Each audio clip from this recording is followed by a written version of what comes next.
اللہ اکبر اللہ۔ بسم اللہ الرحمن الرحیم۔ بعض چیزیں ایسی ہے کہ آدمی جب اس کا تصور کرتا ہے تو دانتوں کو بھی پسینہ آ جاتا ہے، اور اتنا غم ہوتا ہے اس کا کہ اس سے اوپر کوئی غم نہیں ہو سکتا، کہ جو جگہ جس کے لیے حضور صلی اللہ علیہ وسلم نے برکت کی اور خیر کی دعا مانگی، اور جہاں حضور صلی اللہ علیہ وسلم نے اپنا جائے قرار جس کو قرار دے دیا، جب مکے ہونے سے مسلمانوں کو تنگ کیا گیا تو آپ صلی اللہ علیہ وسلم نے ہجرت فرمائی مدینے کی طرف، اور آپ صلی اللہ علیہ وسلم نے فرمایا کہ یا اللہ جس طرح ابراہیم علیہ السلام نے ان کے لیے خیر، مکے کے لیے خیر کی دعائیں مانگی ہے، اور جو دعائیں ابراہیم علیہ السلام نے حرم مکے کے لیے مانگی ہے، یا اللہ وہی چیزیں میں آپ سے مدینے کے لیے مانگتا ہوں۔ تو جس کی خیریت کو، جس کی برکت کو حضور صلی اللہ علیہ وسلم نے مانگا،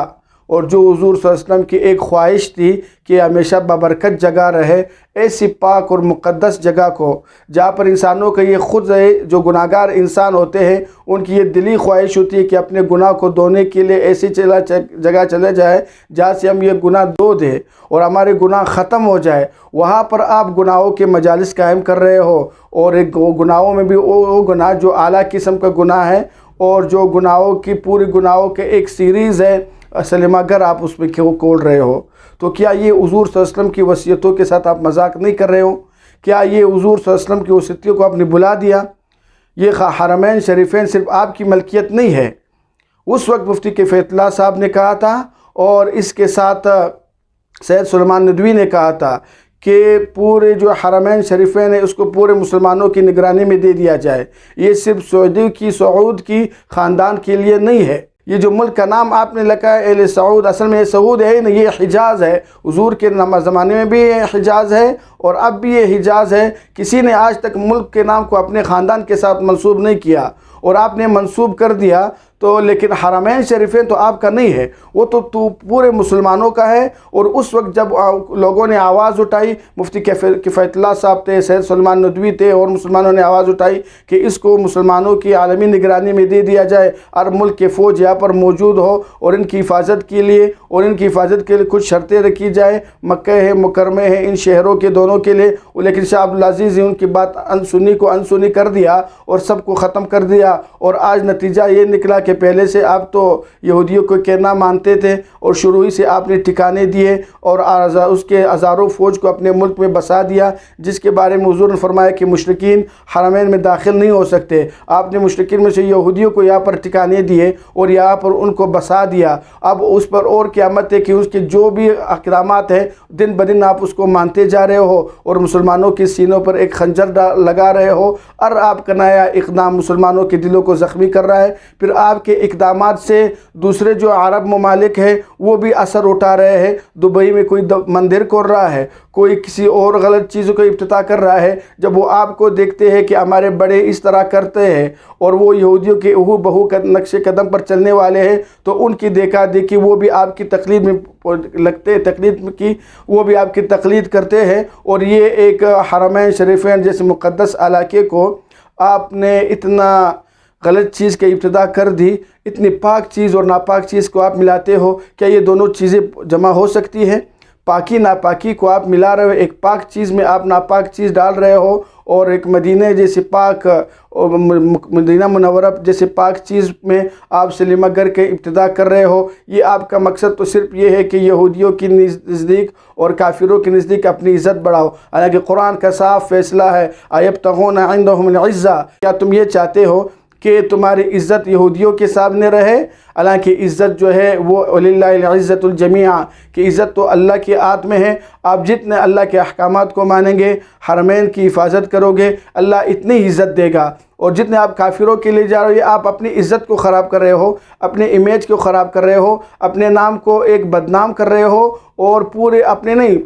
بلکہ چونکہ یہ ملک آپ کے خاندان کے ساتھ منسوب ہے، پوری خاندان کی بدنامی کا سبب بن رہے ہو اس جیسے اقدامات سے، اور چونکہ صرف منسوب ملکیت نہیں ہے لہذا پوری دنیا میں مسلمان غمگین ہیں اور اس اپنے احتجاج ریکارڈ کروائیں گے کہ یہ جو اقدام آپ کرنے جا رہے ہو 10 سینما گھر کھولنے کا جو اعلان آپ نے کیا ہے، اگرچہ ابھی تک سینما گھر قائم نہیں ہوئے ہیں آج کی تاریخ میں، تو ہو سکتا ہے اگر آپ قائم کر دیں تو یہ آپ کا ایسا اقدام ہوگا کہ پوری مسلمانوں کے دل آزاری کر رہے ہو اور آپ تمام مسلمانوں کے مجرم ہو، حضور صلی اللہ علیہ وسلم کے بھی مجرم ہو، صحابہ کے سامنے بھی آپ کی کوئی عزت نہیں رہے گی اور تمام مسلمانوں کے آپ مجرم ہیں۔ آپ نے تمام مسلمانوں کے دلوں کو زخمی کر دیا ہے اس جیسے اعلانات سے۔ کوئی خیر کی تو اعلان کرتے تو ہم خوش ہوتے، آپ سے تو کوئی بظاہر کوئی خیر کی توقع اس وقت نظر آتی بھی نہیں ہے۔ جب سے آپ اقتدار میں آئے ہو جو سب ہی باتیں اوپر سے آتی ہے آپ مانتے ہو، آپ کے آباء و اجداد نے بھی مانی لیکن اتنی زیادہ نہیں مانی جتنے آپ مان رہے ہو۔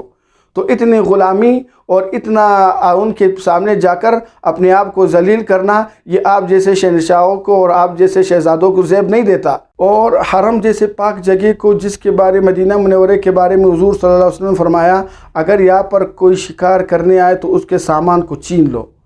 اور حضرت سعد بن ابی وقاص رضی اللہ عنہ نے ایک شخص کے دیکھا جو شکار کر رہا تھا، اس کے پورے سامان کو چھین لیا کہ یہاں کے جو جانور ہے وہ بھی محفوظ ہے،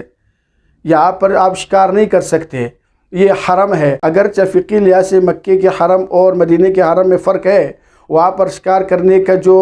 جرمانہ آئے گا جو شرعی لحاظ سے اس کا زمان ہے وہ الگ ہے، لیکن احترام کے لحاظ سے مرتبہ عظمت کے لحاظ سے حرم ہونے میں کوئی فرق نہیں ہے۔ اسی لیے سعد بن وقاص رضی اللہ عنہ نے ایک شخص کا سامان چھین لیا جو شکار کر رہا تھا۔